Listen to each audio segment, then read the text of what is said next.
Alors, bonjour et bienvenue à la série d'entrevues Leaders éveillés. Aujourd'hui, on rencontre un des intervenants de renommée internationale connus pour leur contribution au développement d'un nouveau leadership. Alors aujourd'hui, je suis tellement heureuse de vous présenter Romain Cristofini, un des 22 intervenants. Bonjour Romain. Bonjour Céline. Alors, je vais brièvement te présenter un peu qui tu es et si j'en oublie, parce que tu as une feuille de route très impressionnante, si j'en oublie, ben, tu rajouteras, d'accord? D'accord, ça marche. Alors, ce qui ressort de ta feuille de route, c'est ton audace. C'est ce que moi j'ai perçu. Alors, Romain, tu es un pionnier en fondant en 2002 un cabinet conseil en bien-être au travail. Et mon Dieu, tu as dû être un extraterrestre à ce moment-là. Tu as créé en 2016 Art of Leading et introduit en France les premières retraites laïques de leaders en compagnie de Frédéric Lenoir, un bon ami aussi à la Maison des leaders.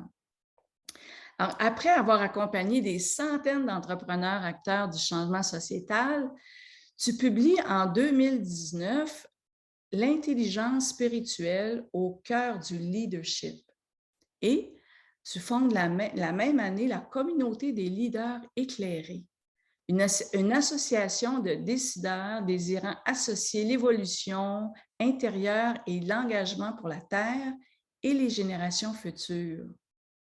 Tu es un entrepreneur sociétal et tu as toute mon admiration pour ces initiatives audacieuses. Dis-moi, comment a été accueilli ton livre L'intelligence spirituelle au cœur du leadership en France? Oh, c'est pas une question facile de se mettre, tu sais, quand on écrit un livre, en tout cas c'est comme ça que j'ai fait, je l'ai écrit parce qu'il était dans mon cœur et dans mes tripes et qu'il avait besoin de sortir.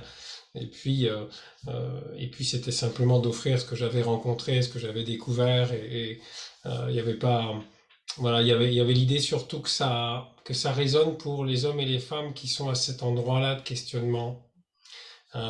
Et donc, écoute, j'ai eu beaucoup de marques, hein, comment il a été accueilli. Je pense que déjà c'était un des premiers bouquins en France sur la notion d'intelligence spirituelle.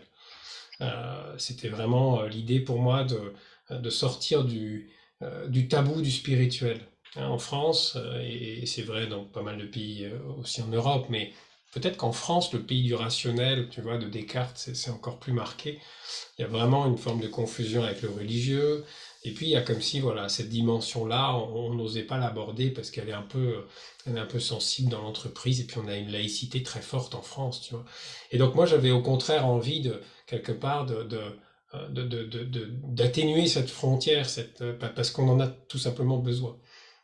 Et donc j'ai eu beaucoup de retours. Écoute, ça continue d'ailleurs, hein, puisque tu vois, on est 2 ans plus tard, 2 ans et demi plus tard, je continue de faire des conférences de recevoir des messages de lecteurs qui me disent à quel point le livre a résonné. Je crois que la phrase qui revient le plus souvent, c'est euh, j'ai lu votre livre et je crois que j'aurais pu l'écrire mot pour mot tellement ça correspond à ce que je ressens.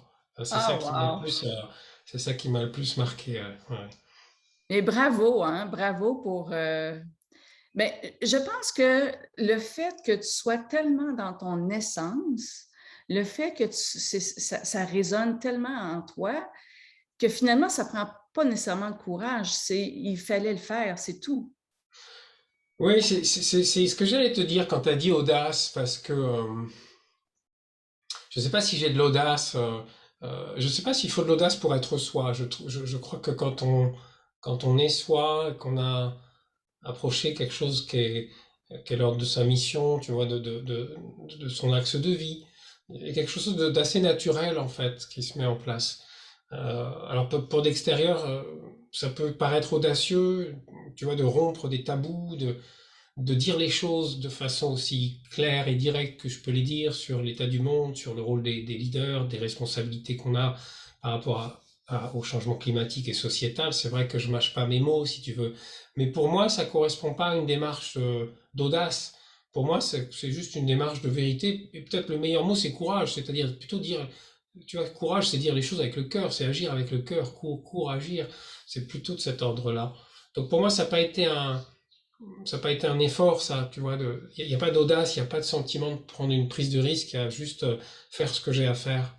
Ouais. Oui. Et quand on est dans faire ce que j'ai à faire, on a comme une énergie qui est là, hein, qui nous porte, qui nous... Alors, c'est un peu ça qu'on voudrait que nos leaders puissent arriver à être tellement dans leur essence pour qu'ils puissent avoir ce courage-là de faire ce qu'il y a à faire. Hmm. Hmm. Ah oui, oui, c'est vrai que tu as raison de dire que il y a quelque chose de très surprenant dans l'énergie ou la source à laquelle on se retrouve relié et quand on est soi-même, en fait. Et être soi-même, c'est pas moi, j'aurais pu avoir dans le passé une lecture un petit peu erronée de ce que c'est être soi-même, tu vois, en me disant, je cache rien, je me comporte au bureau comme je me comporte dans la vie. Et moi, j'avais cette illusion, j'étais dirigeant, donc j'avais pas de patron, j'avais rien, j'étais pas obligé de me conformer à quoi que ce soit, de cacher des choses. Mais en fait, je me cachais à moi-même, c'est-à-dire je ne savais pas qui j'étais au fond. Euh, et en fait, tout le travail d'enlever les pelures de l'oignon, d'aller à la rencontre oui, de son être, de son identité profonde, c'est aussi un travail qui libère de beaucoup d'objectifs secondaires, superficiels, ou d'identités superficielles qu'on essaye de maintenir. Et donc, en fait, tout ce travail de maintenir un truc qui n'est pas soi, ça bouffe une énergie extrêmement importante. Et C'est quand tu te libères de ça, du coup, tu récupères cette énergie. Tu vois, c'est comme s'il y avait une part de toi qui a plus besoin de jouer à certains jeux. Et donc, bah, il y a quelque chose qui se resserre, et qui est plus clair.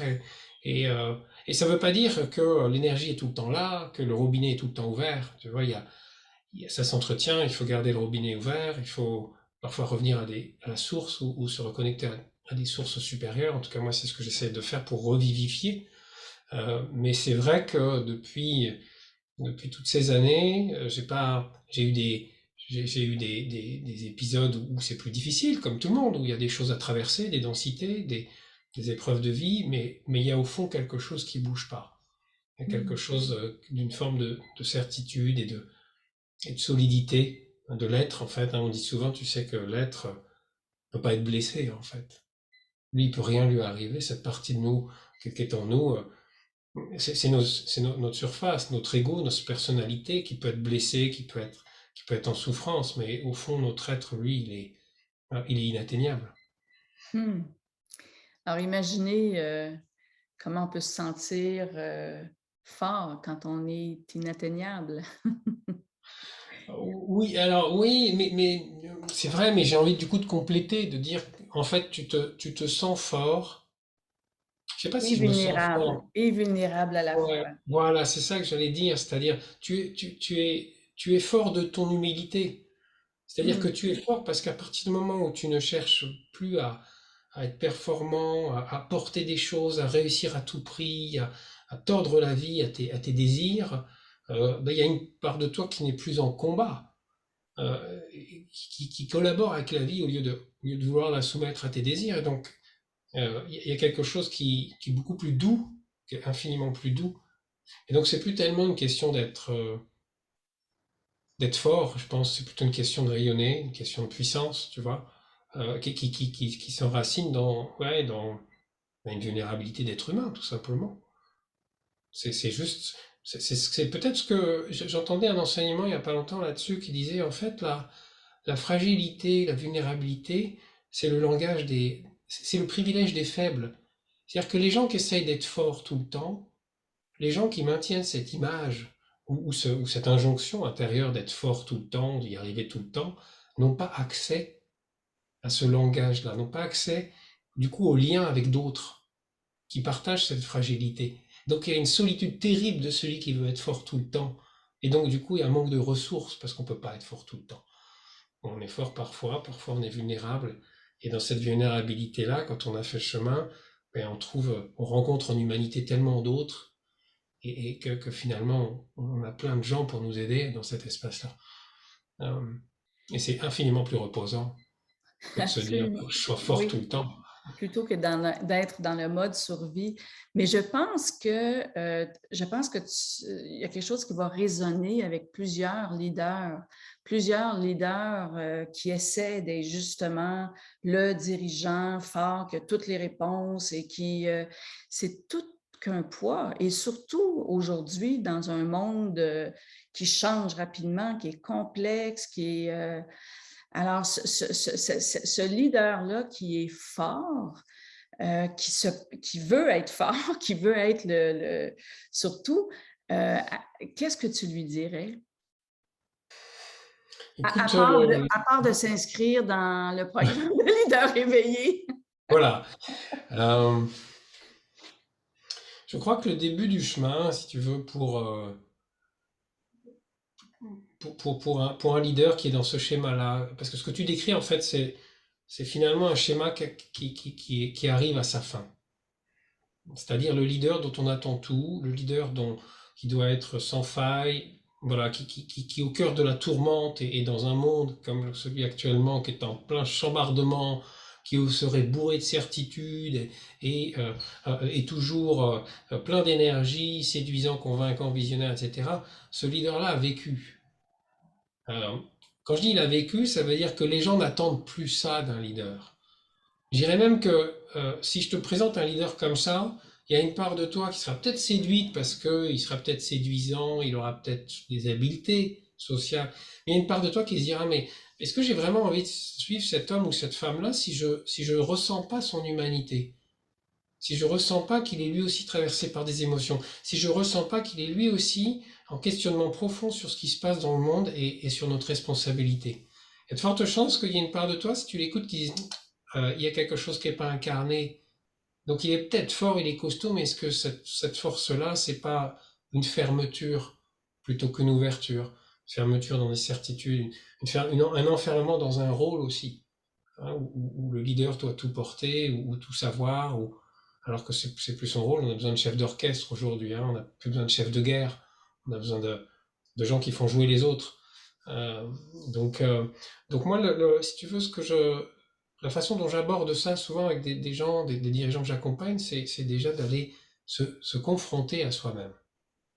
Dans une démarche de vérité, c'est-à-dire, bon, peut-être que j'essaye de maintenir une image de force, de résilience, hein, de tout ça à l'extérieur, mais au fond, moi, avec moi-même, où est-ce que j'en suis? Où est-ce que je souffre? Où est-ce que je suis incohérent? Où est-ce que j'ai le sentiment d'être désaligné? Euh, Tu vois, il y a vraiment cette idée d'aller à la rencontre de soi, à la rencontre de ses ombres, parce que c'est là où est la lumière, évidemment.